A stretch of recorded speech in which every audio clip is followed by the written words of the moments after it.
Okay, so get this. The entire global financial market just about had a heart attack over a trade war involving Greenland. And then, just as quickly as it started, the whole thing just disappeared.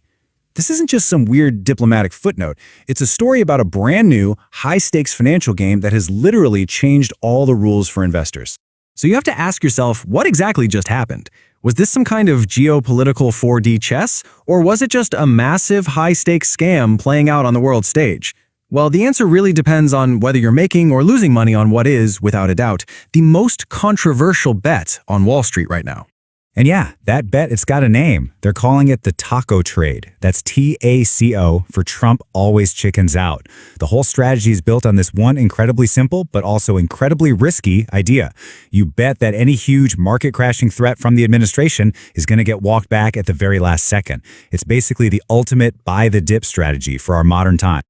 Okay, so how does this whole thing actually work? I mean, how can one person's threat, and then the reversal of that threat, send billions of dollars sloshing around the globe? Let's break down the playbook. It's like a three-act play, really. Act 1, the threat. You get this massive threat out of nowhere, 10, maybe 25% tariffs on our closest allies unless they sell Greenland. Just nuts. Act 2, the pivot. The markets, predictably, start to panic. And then, suddenly, the harsh talk softens. It gets replaced with some fuzzy language about a concept of a deal at the big economic forum in Davos. And finally, Act 3, the result. Everyone breathes this huge collective sigh of relief, and the markets just rocket upward. Because, hey, the crisis is over.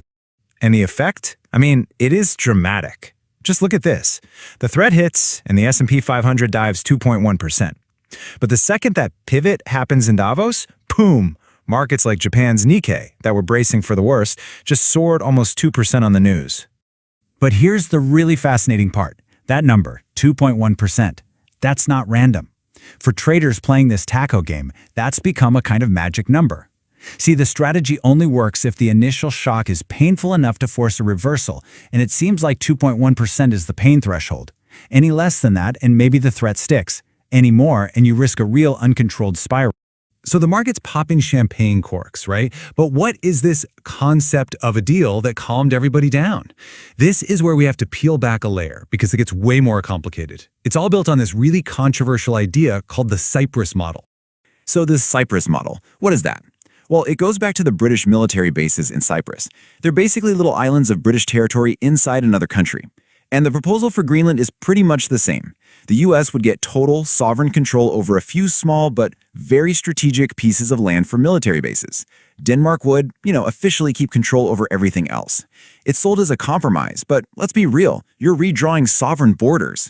And this right here perfectly illustrates the massive disconnect between Wall Street and reality.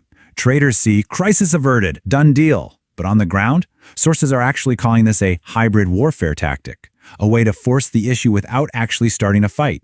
And get this, elite NATO troops are on the ice right now, part of something called Operation Arctic Endurance. And the word is they're there to prevent a cheap American occupation. The situation is anything but resolved. And here we have maybe the single most important voice that the market is completely tuning out. The representatives from Greenland have been absolutely clear, saying nothing about us without us. They have been totally shut out of these talks.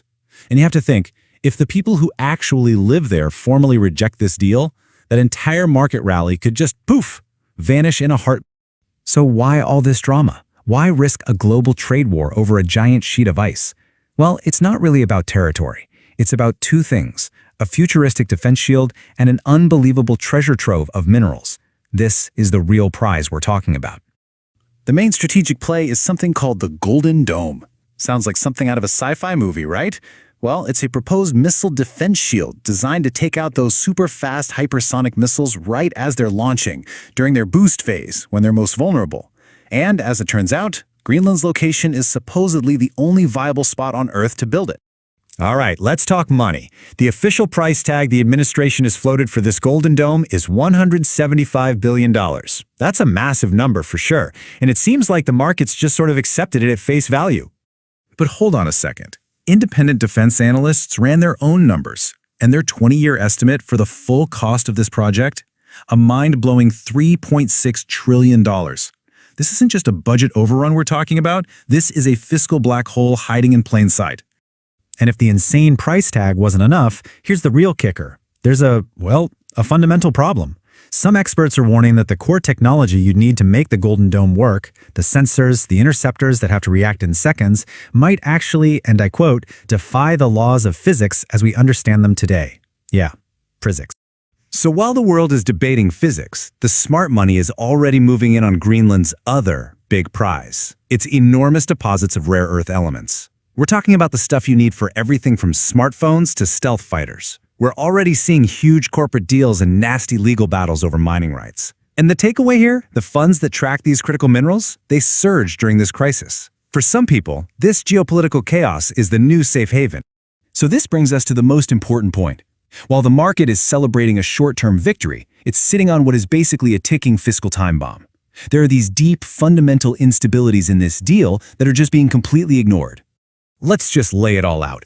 Politically, you've got the very real chance of a Greenlandic revolt against the deal.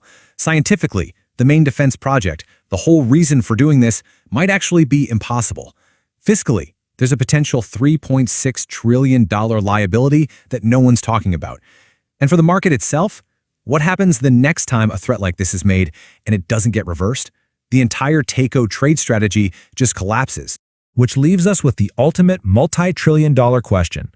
Has the market just found a stable, predictable new way to trade in this political environment?